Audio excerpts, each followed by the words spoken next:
विद्यार्थी भाइ बहिनीहरू, आज हामी कमिसनको बारेमा कुरा गर्नेछौँ। कमिसन भन्नाले पहिलो व्यक्तिसँग कुनै प्रकारको सम्पत्ति छ, दोस्रो व्यक्तिको प्रयोग गरेर उसले तेस्रो व्यक्तिलाई बेच्दछ भने बिक्री भएको मूल्यबाट केही रकम मध्यस्थकर्तालाई उपलब्ध गराउँदछ भने त्यही रकमलाई नै कमिसन भनिन्छ। भाइ बहिनीहरू, अब हामी कमिसनसँग सम्बन्धित केही सूत्रहरूको बारेमा कुरा गर्नेछौँ। यससँग सम्बन्धित पहिलो सूत्र कमिसनको रकम निकाल्ने हो। कमिसनको रकम निकाल्दा बिक्री मूल्यलाई आधार मानेर निकालिने भएकोले कमिसनको रकम बराबर बिक्री मूल्यको कमिसन प्रतिशत हुन्छ। दोस्रो सूत्रमा कमिसनको प्रतिशत निकाल्ने हो। कमिसनको प्रतिशत भन्नाले कतिमा बिक्री गरेको थियो र कति कमिसन पायो भन्ने कुराको प्रतिशत हो। त्यसैले कमिसन प्रतिशत बराबर कमिसन रकम अपन बिक्री मूल्य इन्टु 100 हुन्छ। तेस्रो सूत्रमा कमिसन पछिको मूल्य निकाल्ने कुरा गर्छौँ।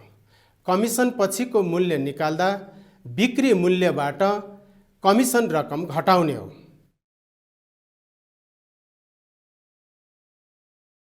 यहाँ देखिएको ढुङ्गा एकजना एजेन्टले 1% को दरमा कमिसन प्राप्त गर्ने गरी 1,80,000 मा कसैलाई बेच्दैछ।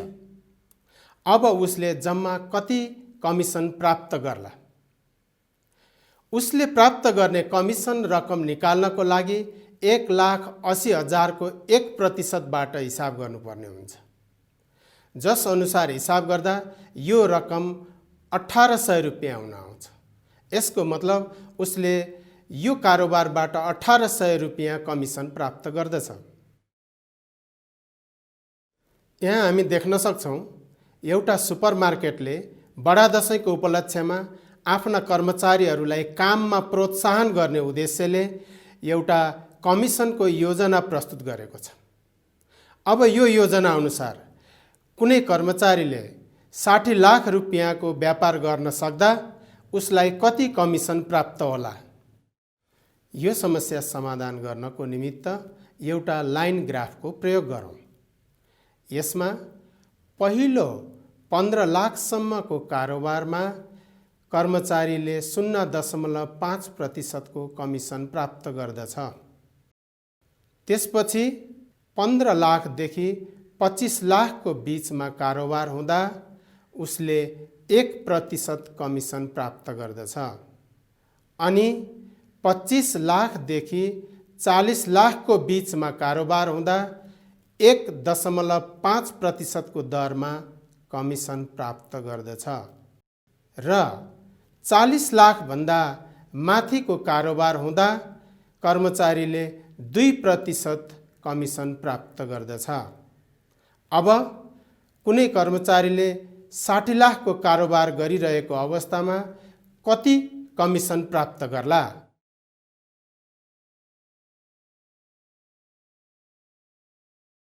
यो समस्या समाधान गर्नको निमित्त लाइन ग्राफको सट्टा यो टेबल प्रयोग गर्न पनि सक्दछौँ।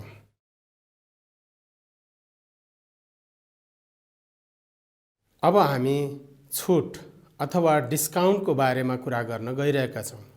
यो सामानको बिक्री गर्दा प्रयोग हुने शब्दावली हो। सामानको विक्रेताले सामान बिक्री गर्नुभन्दा अगाडि भनेको मूल्यमा उसले केही रकम घटाएर बेच्दछ भने त्यही घटाइएको रकमलाई नै छुट भनिन्छ। यहाँ एउटा विक्रेताले एउटा घडी 450 रुपियाँ अङ्कित मूल्य राखेर त्यसमा 10% छुटको सुविधा दिएर बेच्न लागिरहेको छ। अब यो घडीको बिक्री मूल्य कति होला? अब यो समस्याको समाधान गर्दा यसमा दिएका कुराहरूलाई नोट गरौँ। यसमा घडीको अङ्कित मूल्य 450 रुपियाँ दिएको छ अनि छुट 10% छ। अब 10% भनेको कति रुपियाँ हो भनेर निकाल्दा हामी अङ्कित मूल्यलाई आधार मानेर निकाल्दछौँ। त्यसैले अङ्कित मूल्यको 10% ले हिसाब गर्दा 450 को 10% अर्थात् यो रकम 45 रुपियाँ हुन्छ।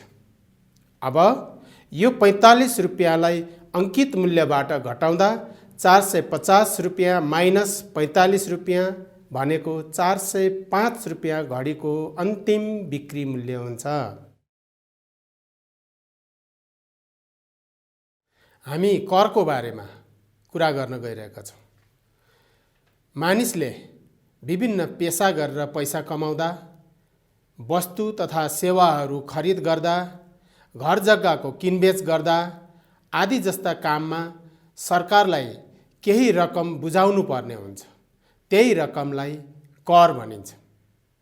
छोटकरीमा भन्ने हो भने सरकारलाई तिर्नुपर्ने पैसा नै कर हो। कर राज्यको अर्थात् सरकारको आम्दानीको स्रोत हो। त्यसैले सरकारले विभिन्न किसिमका करहरूको व्यवस्था गरेको हुन्छ। हाम्रो पाठ्यक्रमको हिसाबले यी थुप्रै करहरूमध्ये आयकर अर्थात् इन्कम ट्याक्स र मूल्य अभिवृद्धि कर अर्थात् भ्याट महत्त्वपूर्ण करहरू हुन्। आयकरको बारेमा कुरा गर्दा कुनै व्यक्तिले सरकारले तोकिदिएको सीमाभन्दा बढी आम्दानी गरेमा बढी आम्दानी गरेको पैसामा तोकिएको दर अनुसार राज्यलाई कर बुझाउनु पर्दछ। त्यही करलाई आयकर भनिन्छ। अनि मूल्य अभिवृद्धि करको सन्दर्भमा कुरा गर्दा कुनै वस्तु तथा सेवाहरूको खरिद गर्दा लाग्ने कर हो। हाम्रो दैनिक जीवनमा भ्याटको प्रयोग कसरी हुन्छ भन्ने सन्दर्भ सिक्नको निम्ति एउटा भ्याट बिल ल्याउँ। अङ्कित मूल्य 25,000, छुट 10% र मूल्य अभिवृद्धि कर 13%। अङ्कित मूल्य रु 25,000, 10% छुट भनेको 2,500 रुपियाँ, छुटपछिको मूल्य 22,500 रुपियाँ, 13% मूल्य अभिवृद्धि कर भनेको 2,925 रुपियाँ र छुट तथा भ्याट सहित मेसिनको अन्तिम मूल्य रु 25,425 रुपियाँ।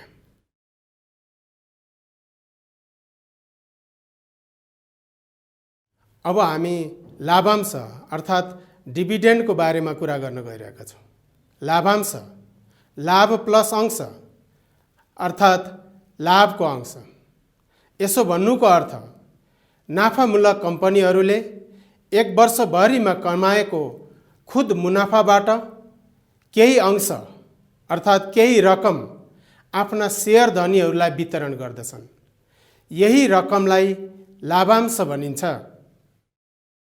लाभांशको गणना गर्दा खुद मुनाफालाई आधार मानिन्छ। त्यसैले गर्दा लाभांश गणना गर्ने सूत्र खुद मुनाफाको लाभांश प्रतिशत हुन्छ।